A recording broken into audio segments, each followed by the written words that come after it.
दोस्तों, आज मैं आप सभी को बताने वाली एक ऐसी कहानी, एक ऐसी घटना जिसको सुनने के बाद आप सभी लोगों को बहुत ज्यादा हैरानी होगी। दरअसल दोस्तों, एक महिला, जिस महिला की अगर मैं उम्र की बात करूं तो लगभग उसकी उम्र 26 साल की रही होगी और महिला का नाम जो होता है वो अर्चना होता है। दोस्तों आप सभी को पता है कि 3 जनवरी 2026 से प्रयागराज में माघ मेले की शुरुआत हो चुकी है।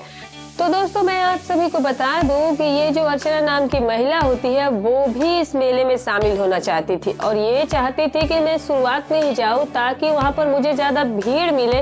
और काफी ज्यादा मुझे अच्छा भी लगे। लेकिन दोस्तों अभी फिलहाल जो अर्चना का पति होता है वो घर पर नहीं होता है, इसीलिए वो महिला अर्चना क्या करती है कि प्रयागराज के अंदर हो रहे माघ मेले में जाने के लिए अपने देवर को तैयार करती है।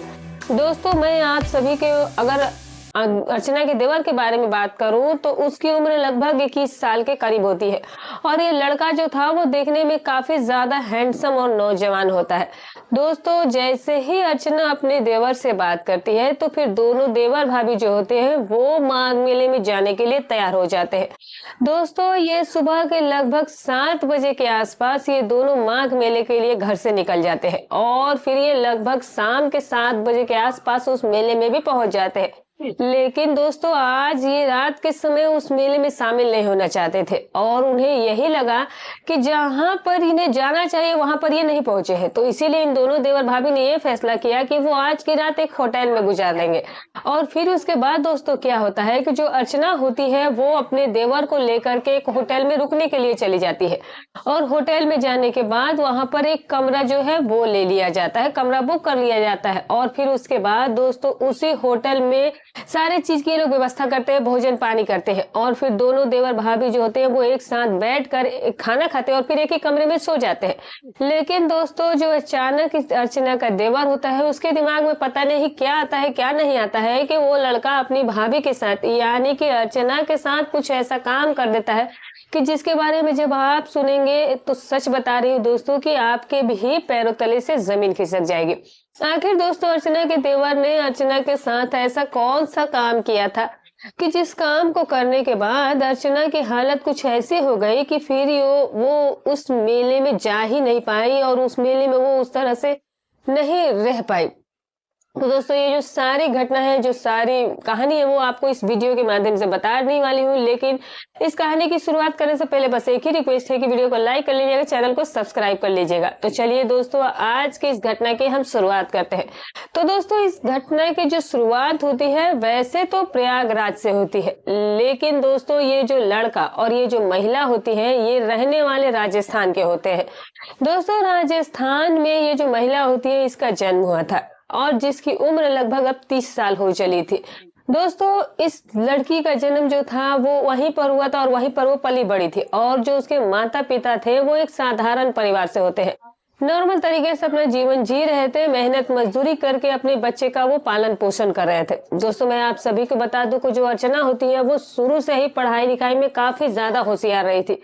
और अर्चना का शुरू से ही एक सपना था कि वो पढ़ लिख करके एक अच्छी पोस्ट पर जाएगी, सरकारी नौकरी हासिल करेगी। और धीरे धीरे दोस्तों अब समय बीता है, अब अर्चना का जो इंटरेस्ट होता है वो पढ़ाई लिखी और जो पढ़ाई लिखाई होती है उससे हट करके अब उसको अपने अचीवमेंट में चली जाती है, वो टीचर बनना चाहती थी और फिर उसकी किस्मत भी साथ दे देती है। और फिर दोस्तों जब ये पहली बार एग्जाम टीचर का देती है तो फिर उसमें ये पास भी हो जाती है और फिर ये टीचर बन भी जाती है। दोस्तों मैं आप सभी को बता दूं कि जो अर्चना होती है वो अपनी शादी से पहले ही टीचर बन चुकी थी, यानी कि पढ़ी लिखी होकर के उसने बहुत अच्छा अपने जीवन में सफलता पा ली थी और उसकी उम्र जो थी उस वक्त 22 साल के करीब हो चली थी। दोस्तों अब आप सभी को पता है कि आज के समय के अंदर 22 साल की उम्र होना जो है वो एक लगभग लड़की की शादी की उम्र हो जाती है, वरना लड़की की शादी की एज तो 18 साल के बाद ही शुरू हो जाती है। अब दोस्तों उसके जो माता पिता होते हैं वो उसे रोजाना इसी बात के लिए टोका करते थे कि बेटा अब तुम्हारी शादी की जो उम्र है वो हो चली है, तो अब हमें कोई अच्छा सा रिश्ता देख करके तुम्हारी शादी करवा देनी चाहिए। लेकिन दोस्तों जो अर्चना होती है वो अपने माता पिता से अभी शादी के लिए मना कर रही थी। वो कहती थी कि पापा मैं अभी शादी इतनी जल्दी नहीं करना चाहती हूँ, आपने जो भी मुझे पढ़ाया लिखा है, जो भी मेरे ऊपर पैसा खर्च किया वो पैसा मैं आपका चुकता करना चाहती हूँ और फिर मैं जाकर के शादी करना चाहती हूँ, मैं अपनी जिम्मेदारियां पूरा करना चाहती हैं। लेकिन दोस्तों जो अर्चना के पिता होते हैं वो जब भी गांव में निकलते हैं तो गांव के कई सारे लोग जो थे वो तरह तरह की बातें करते थे कि बेटी की कमाई खा रहा है इसीलिए बेटी की शादी नहीं करा है, और भी कई तरह की बातें उनके खिलाफ की जा रही थी जो कि अर्चना के पिता के दिल पर बहुत ज्यादा चोट पहुंचाया करती थी। और इसी चीज को लेकर के दोस्तों जो अर्चना के पिता होते हैं वो काफी ज्यादा दुखी हो गए थे। और फिर एक दिन जो अर्चना के पिता होते हैं वो अपनी पत्नी यानी कि अर्चना की माँ को सारी बात बताता है, शेयर करता है, जो भी गांव के लोग उनके बारे में कह रहे थे और जो कुछ उनको फेस करना पड़ा था, सारी चीजें जब अर्चना की माँ को पता चलता है तो फिर एक शाम रात के समय लगभग 7 बजे के आसपास का समय हो रहा था। अर्चना की जो माँ होती है वो अर्चना के पास आ जाती है और अर्चना से बातचीत करके अपने पापा के बारे में, उनके फीलिंग के बारे में बताना शुरू करती है। जब दोस्तों अर्चना को ऐसा लगता है कि शायद मेरे पापा को यहाँ पर ताने दे करके बहुत ज्यादा परेशान कर रहा है, तो फिर उसने सोचा कि चलो ठीक है फिर मैं शादी कर लेती हूँ और फिर उसके बाद जितना हो सकेगा मैं अपनी माँ पापा का शादी का बात भी ख्याल रखूंगी, उनके लिए मदद करूंगी। दोस्तों अर्चना जो थी वो अब शादी के लिए इसीलिए नहीं हुई थी क्योंकि अर्चना जो थी वो अपने माता पिता की इकलौती बेटी थी।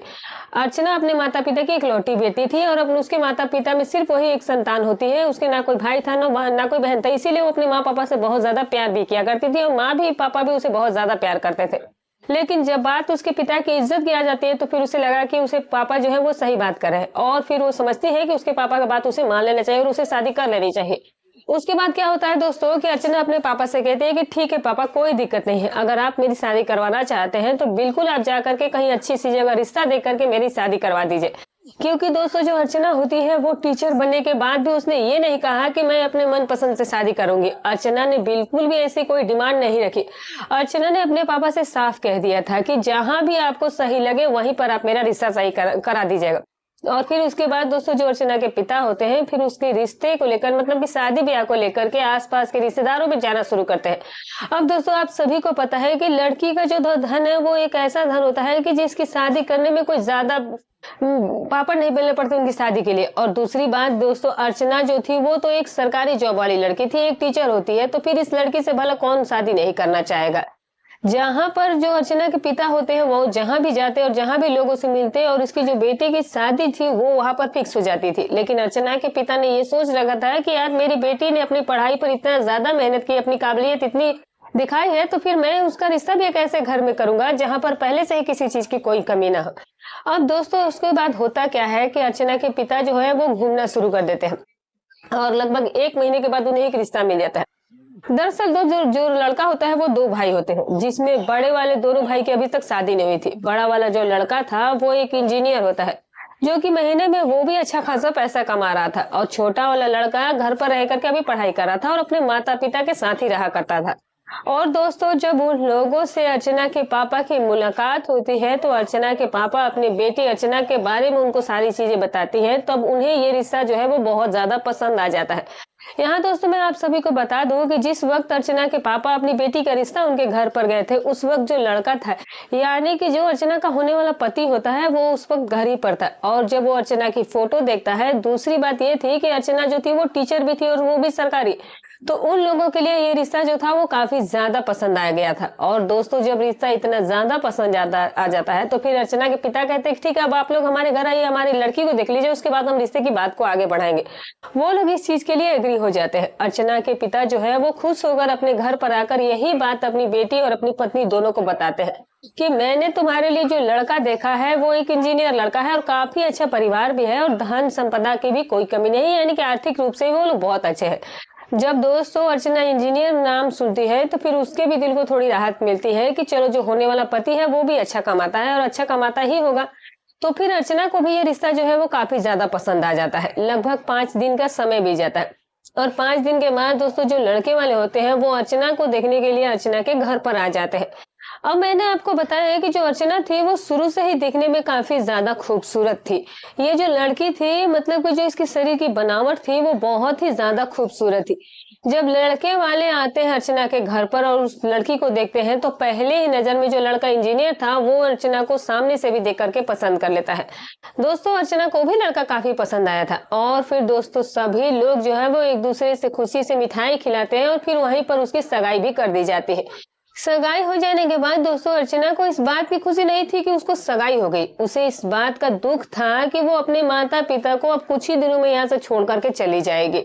अर्चना जो थी वो सबसे ज्यादा उसे चिंता थी, वो इसी बात की चिंता कर रही थी। लेकिन बेटी का तो धर्म ही ऐसा है दोस्तों कि एक न एक दिन उसे तो अपना घर छोड़कर जाना ही पड़ता है। सभी लोग इस बात को जानते ही है। अर्चना भी कैसे भी करके खुद को संभालती है। लगभग दोस्तों थोड़े ही दिन के बाद शादी की जो डेट होती है वो भी फिक्स कर दी जाती है। और फिर शादी की जैसे ही डेट फिक्स होती है और जैसे ही डेट नजदीक आती है शादी की, तो फिर उसके बाद दोस्तों जो लड़का और लड़की अर्चना और पति होते हैं दोनों शादी कर लेते हैं। दूल्हा के साथ वो 7 फेरे लेकर के अपने माता पिता और अपने परिवार से विदा लेकर के वो अपनी नई जिंदगी की शुरुआत करने के लिए अपनी ससुराल चली जाती है। अब दोस्तों मैं आप सभी को अर्चना के ससुराल वालों के बारे में थोड़ा सा बता देती हूँ, ताकि आपको भी समझने में कोई दिक्कत ना हो और आप भी पूरी अच्छी तरीके से बातों को समझ जाए। दोस्तों अर्चना के ससुराल में केवल 4 ही लोग रहा करते थे।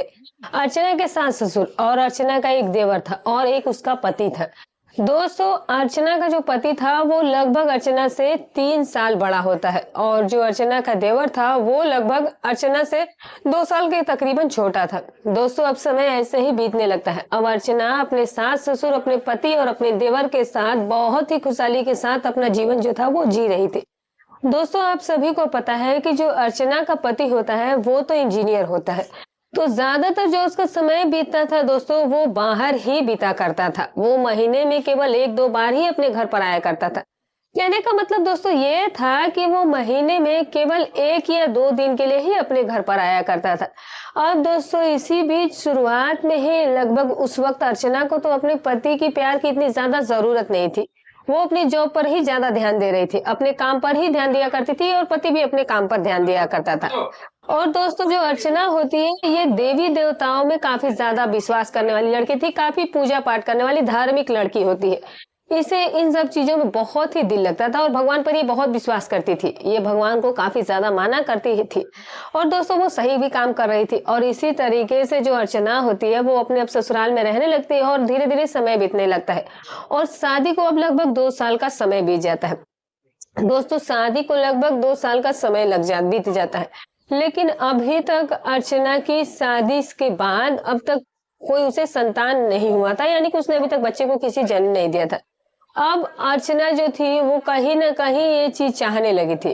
अब चूंकि अर्चना ने अभी तक क्योंकि बच्चे को कोई जन्म ही नहीं दिया था, अब इसके पीछे क्या राज था या क्या दुख था ये तो वो जाने, लेकिन कहीं ना कहीं उसके मन में ये चीजें खटकती थी। लेकिन इसके पीछे का जो असली कारण था दोस्तों वो ये था कि उसका पति था,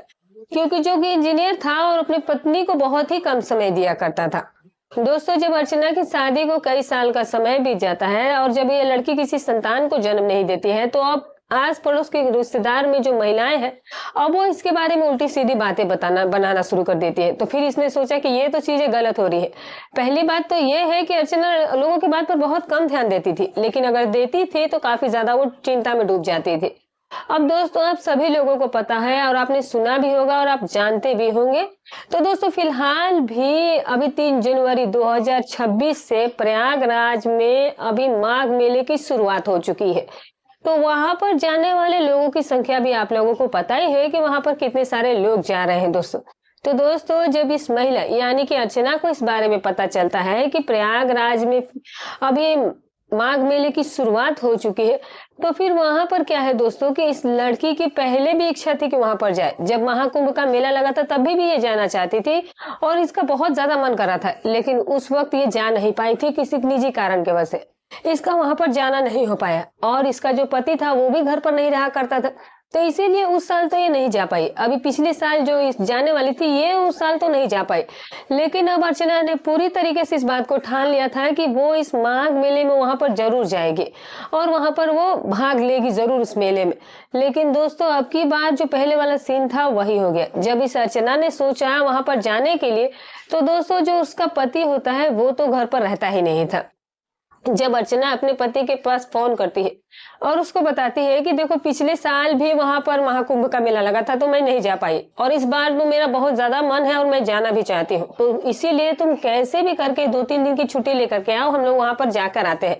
क्योंकि इसकी शुरुआत जो है वो हो चुकी है। तभी दोस्तों जो अर्चना का पति होता है वो इस बात के लिए उसे मना कर देता है, कहने लगता है कि मेरे पास तो बिल्कुल भी अभी समय नहीं है और अगर मैं फिलहाल यहाँ से आता हूँ तो फिर मुझे ये काम से भी ये लोग निकाल सकते हैं, क्योंकि पहले भी मैं कई ज्यादा छुट्टियां ले चुका हूँ और अभी तो मैं इतना ज्यादा बिजी हूँ कि मैं कुछ चाहकर भी अभी छुट्टी नहीं ले सकता। यहाँ पर दोस्तों जो अर्चना होती है वो अपने पति से इस बात को लेकर के काफी ज्यादा नाराज होकर के फोन को काट देती है, लेकिन इसका वहां पर जाना भी काफी ज्यादा जरूरी था। इस लड़की ने सोचा कि वहां पर जो भी उसकी इच्छाएं हैं, जो भी इसने ख्वाब देखे, वो सब कुछ वहां मेरे जाने के बाद पूरे हो जाएंगे। और दोस्तों अब अर्चना ने पूरे तरीके से ये बात ठान लिया था कि वो कल यहाँ से किसी भी तरह से जाएगी। अब दोस्तों होता क्या है कि जो अर्चना होती है वो अपने देवर से इस बारे में बातचीत करती है और अपने देवर को इस बारे में सब कुछ बताती है, कहने लगती है कि चलो हम ही लोग चलते हैं और यहाँ पर मम्मी पापा हैं, अगर कोई भी दिक्कत होगी तो हम यहाँ के लोग रिश्तेदार हैं। अब अर्चना का जो देवर होता है वो उसके इस बात को मान लेता है, क्योंकि कहीं ना कहीं अर्चना का देवर भी अपनी भाभी को काफी ज्यादा पसंद किया करता था। उसने सोचा कि शायद फिर ऐसा मौका दोबारा कभी नहीं मिलेगा जो कि मुझे भाभी खुद ही सामने सफर करे और भाभी के साथ इतनी दूर जाने का सफर है, रास्ते में बहुत सारी बातचीत भी करेंगे और बहुत कुछ एंजॉय भी करेंगे, तो चलो मैं भाभी को हाँ कह देता हूँ। और फिर इसके बाद दोस्तों जो अर्चना का देवर होता है वो उसके इस बात के लिए हामी भर देता है, वो उसके साथ जाने के लिए तैयार हो जाता है। अब इसके बाद अर्चना जाकर के अपने सास ससुर को ये बात बताती है। दोस्तों जब अर्चना अपने देवर का नाम अपने सास ससुर के सामने लेती है तो उसके सास ससुर भी इस चीज का विरोध नहीं करते हैं। वो कहते हैं कि ठीक है बेटा, अगर तुम्हारा इतना ही जाने का मन है तो तुम बिल्कुल जा करके आओ। और फिर उसके बाद दोस्तों होता क्या है कि ये जो अर्चना होती है ये अपने देवर को तैयार कर लेती है और फिर अपने कुछ कपड़े वगैरह पैक करके 4 जनवरी 2026 को सुबह के लगभग 7 बजे के आसपास ये जो अर्चना होती है ये अपने घर से अपने देवर के साथ माघ मेले में जाने के लिए निकल जाती है। अब दोस्तों ये जो सफर था वो काफी ज्यादा लंबा था। पूरे रास्ते में जो अर्चना का देवर होता है वो उससे बातचीत करता, हंसी मजाक करता था, क्योंकि घर पर उसे इतना ज्यादा बातचीत करने का उसके देवर को इतना मौका नहीं मिल पाता था। दोस्तों अर्चना के देवर के बारे में अभी आपका नाम नहीं पता होगा तो मैं आप सभी को उनका नाम बता देती हूँ। दोस्तों उसके देवर का जो नाम होता है वो आर्यन होता है। आर्यन भी देखने में काफी ज्यादा हैंडसम और खूबसूरत हो चला था और जो लड़का था वो जाहिर सी बात है अभी नौजवान लड़का था। अब दोस्तों जो आर्यन होता है जब अपनी भाभी से बातचीत करते हुए जा रहा था तो फिर आर्यन के मन में अपनी भाभी अर्चना के प्रति कई तरह के गलत विचार भी मन में आ रहे थे,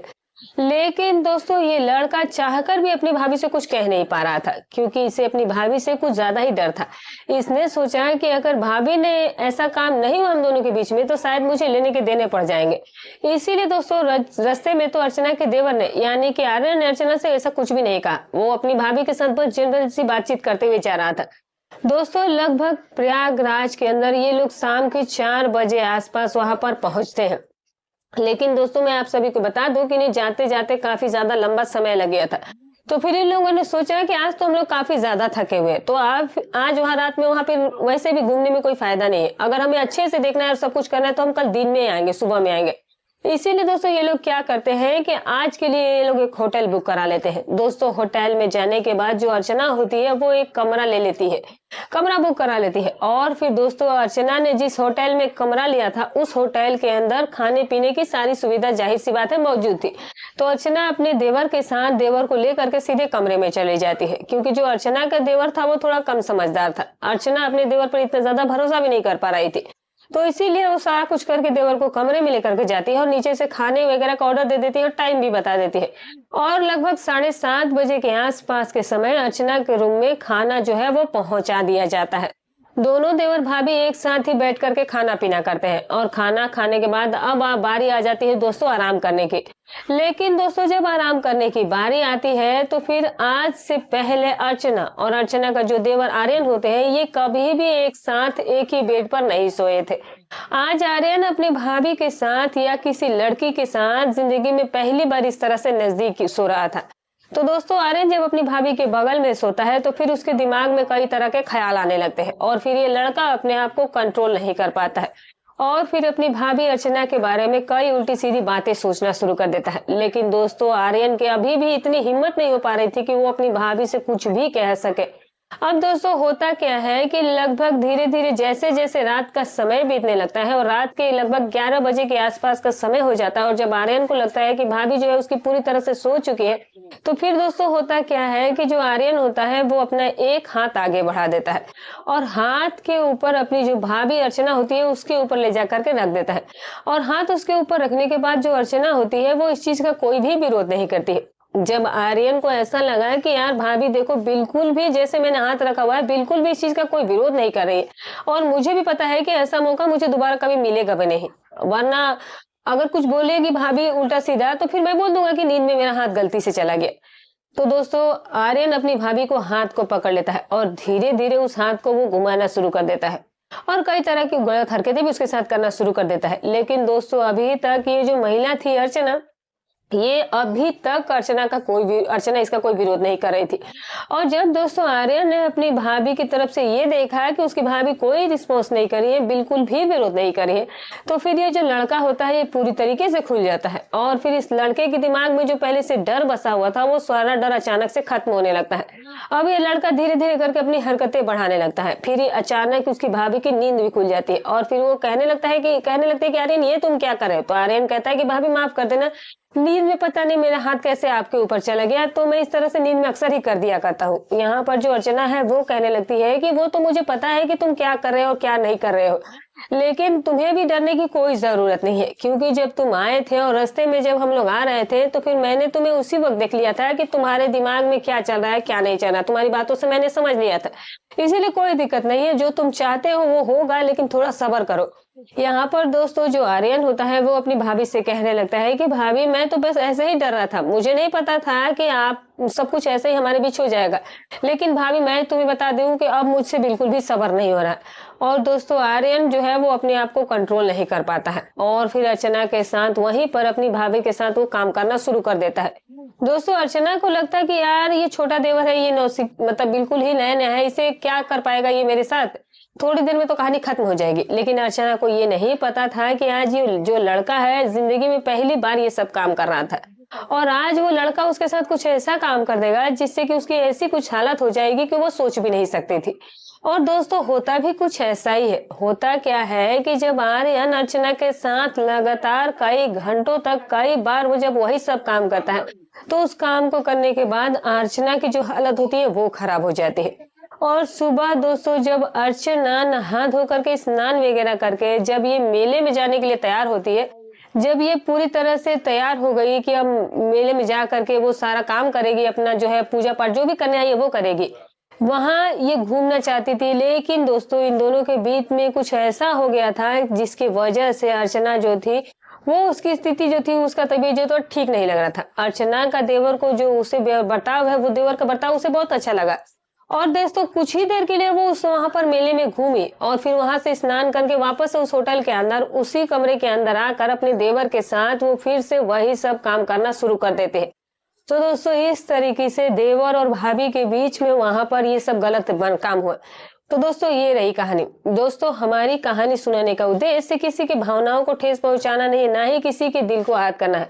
बस केवल आपको सतर्क करना है, आपको जागरूक करना है और आपका मनोरंजन करना है। तो उम्मीद करती हूँ कि आपको कहानी पसंद आई होगी, तो वीडियो को एक लाइक कर दीजिएगा, चैनल पर नए तो सब्सक्राइब कर दीजिएगा और आप हमारी वीडियो कहाँ से देख रहे हैं तो कमेंट करके जरूर बताइएगा अपना और अपनी सिटी का नाम। और दोस्तों फिर मिलूंगी कल आपसे एक और नई अच्छी कहानी के साथ, तब तक अपना और अपने परिवार का ख्याल रखें।